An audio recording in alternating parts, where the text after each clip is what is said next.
What if you freeze in French not because you understand too little, but because you're trying to understand too much? I'm fluent, a French citizen, and I still miss words every week without getting left behind. The difference is I stop trying to catch them all. Now, if you're anything like the hundreds of people I've worked with who said it's too fast, I miss words, I freeze, you already know that feeling. And pouvez-vous répéter?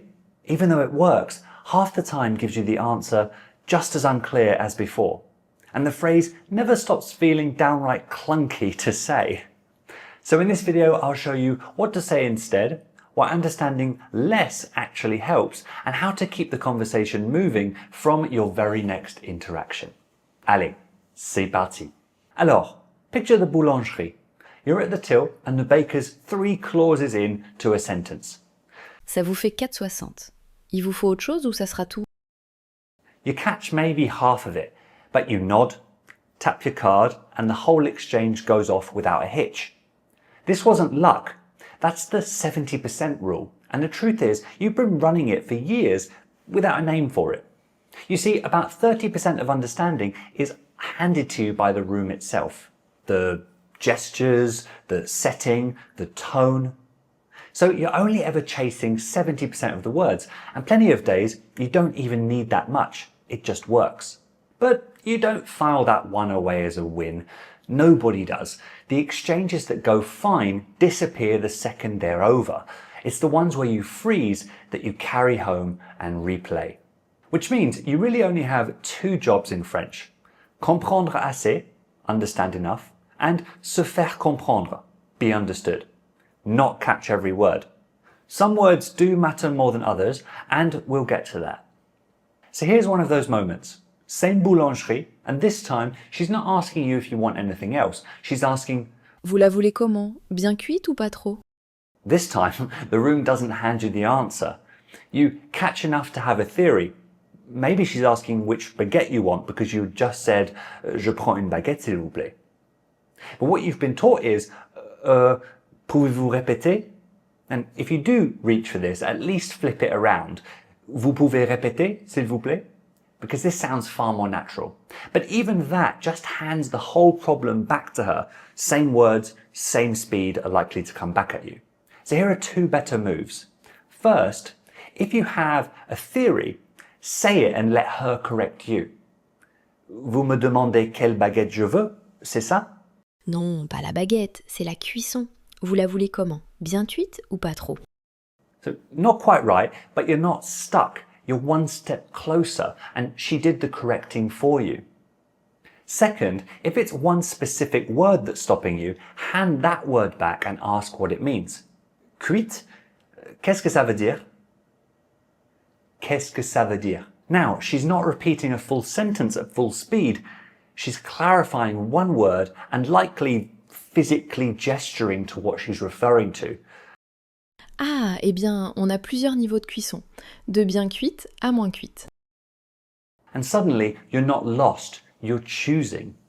Both give her something specific to work with. Pouvez-vous répéter? Doesn't. It just hands the whole problem back and leaves her guessing what actually confused you. A guess to correct or a word to explain means you've done your half. Se faire comprendre. So she can do the rest and get you to comprendre assez. That's move 1. Catch what you can, hand it back, a guess or a word, and let her fill in the gap. And it only works because you can hear the words again and read her face and the room while she says them, which is exactly why it falls apart, the one place you can't do either. Move 1 alone could fill a whole guide. There are more hand it back lines than I've got room for here. So if you want them, they're inside the free French Confidence Starter Kit, including the exact phrases that keep you talking when your brain goes blank. Not just in a shop, but at dinner, on the street, anywhere it happens. It's free. The link's below. Now, the boulangerie counter works because she's basically running through a script, but there are only so many things a baker does. Dinner with friends doesn't come with one. Someone's telling a story, talking fast, and you lose the thread halfway through. The soon-to-be-gone stress response is freeze, smile, nod, and hope nobody asks you anything. And even when nobody does, you're not really there anymore.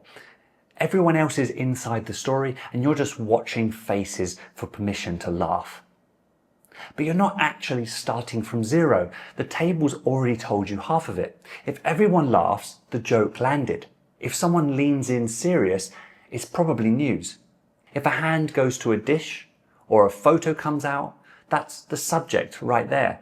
Don't chase the sentence you missed. Read what's happening around it and let it fill the gap. Sometimes though, nothing in the room tells you enough and the story keeps going. That's when you interrupt before it runs 5 sentences further away from you. Désolé de vous couper, mais... and ask straight for what you need. The one word. C'est quoi? Followed by the word. Or a simple version, en d'autres termes, in case you can't get the word out yourself. It doesn't have to be perfect. It just has to be effective. So that you make yourself understood, in this case, the fact that you don't understand, and that they can respond to you. That's move 2. Read the room on purpose, and if the room doesn't hand it to you, cut in and ask before the gap gets away.